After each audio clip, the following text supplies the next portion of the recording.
Usually, at the morning ritual when the family members told their dreams, Jonas didn't contribute much. He rarely dreamed. Sometimes he awoke with a feeling of fragments afloat in his sleep, but he couldn't seem to grasp them and put them together into something worthy of telling at the ritual. But this morning was different. He had dreamed very vividly the night before. His mind wandered while Lily, as usual, recounted a lengthy dream, this one a frightening one in which she had, against the rules, been riding her mother's bicycle and been caught by the secretary guards. They all listened carefully and discussed with Lily the warning that the dream had given. "Thank you for your dream, Lily." Jonas said the standard phrase automatically and tried to pay better attention while his mother told of a dream fragment, a disquieting scene where she had been chastised for a rule infraction she didn't understand. Together, they agreed that it probably resulted from her feelings when she had reluctantly dealt punishment to the citizen who had broken the major rules a second time. Father said that he had had no dreams. "Gabe," Father asked, looking down at the basket where the new child lay gurgling after his feeding, ready to be taken to the nurturing center for the day. They all laughed. Dream-telling began with the threes. If new children dreamed, no one knew. "Jonas," Mother asked. They always asked, though they knew how rarely Jonas had a dream to tell.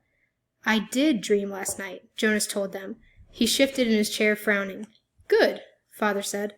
"Tell us." "The details aren't clear, really," Jonas explained, trying to recreate the odd dream in his mind. "I think I was in the bathing room at the old house of the old." "That's where you were yesterday," Father pointed out.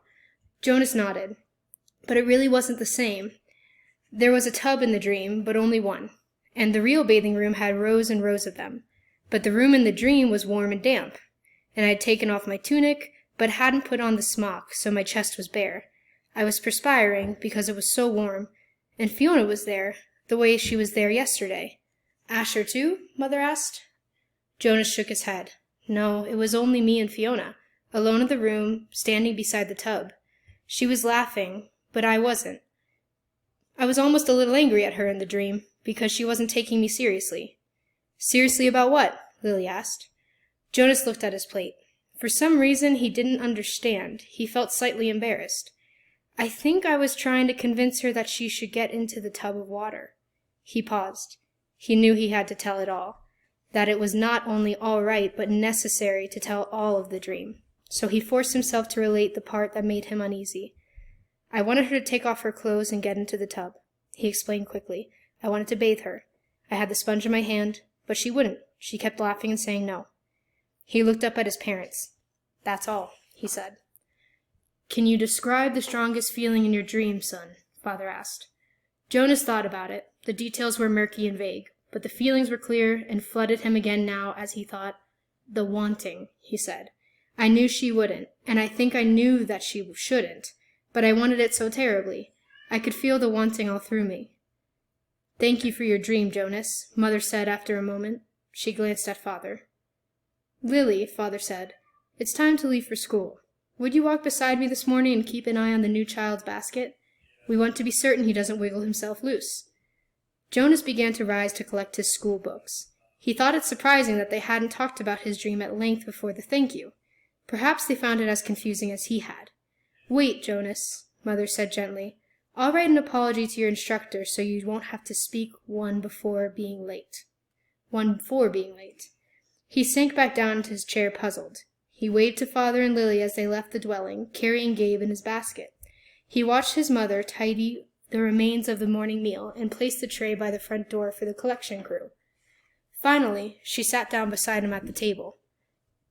"Jonas," she said with a smile, "the feeling you described as the wanting, it was your first stirrings. Father and I have been expecting it to happen to you. It happens to everyone. It happened to Father when he was your age, and it happened to me, and it will happen to Lily one day. And very often," Mother added, "it begins with a dream." Stirrings. He had heard the word before. He remembered that there was a reference to the stirrings in the Book of Rules, though he didn't remember what it had said. And now and then the speaker mentioned it. Attention! A reminder that stirrings must be reported in order for treatment to take place. He had always ignored that announcement because he didn't understand it, and it had never seemed to apply to him in any way. He ignored it, as most citizens did, many of the commands and reminders read by the speaker. "Do I have to report it?" he he asked his mother. She laughed. You did in the dream telling. That's enough. But what about the treatment? The speaker says that the treatment must take place. Jonas felt miserable.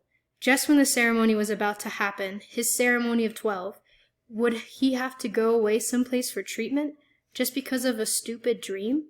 But his mother laughed again in a reassuring, affectionate way. No, no, she said. It's just the pills. You're ready for the pills. That's all. That's the treatment for the stirrings. Jonas brightened. He knew about the pills. His parents both took them each morning, and some of his friends did, he knew. Once he had been heading off to school with Asher, both of them on their bikes, when Asher's father called from their dwelling doorway, "You forgot your pill, Asher." Asher had groaned good-naturedly, walked his bike, and ridden back while Jonas waited. It was the sort of thing one didn't ask a friend about, because it might have fallen into that uncomfortable category of being different. Asher took a pill each morning. Jonas did not. Always better, less rude to talk about things that were the same. Now, he swallowed the same pill that his mother handed him. "That's all?" he asked. "That's all," she replied, returning the bottle to the cupboard. But you mustn't forget. I'll remind you for the first weeks, but then you must do it on your own. If you forget, the stirrings will come back. The dreams of stirrings will come back. Sometimes the dosage must be adjusted." "Asher takes them," Jonas confided. His mother nodded, unsurprised. "Many of your group mates probably do. The males, at least. And they all will soon. Females, too." "How long will I have to take them?" "Until you enter the house of the old," she explained. "All of your adult life. But it becomes routine. After a while, you won't even pay much attention to it." She looked at her watch. "If you leave right now, you won't even be late for school. Hurry along."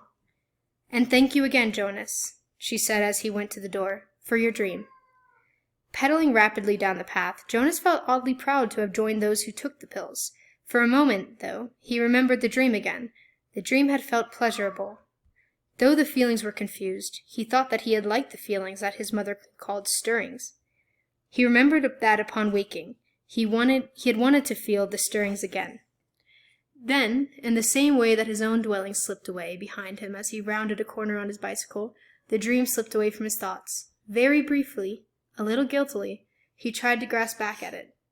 But the feeling had disappeared. The stirrings were gone.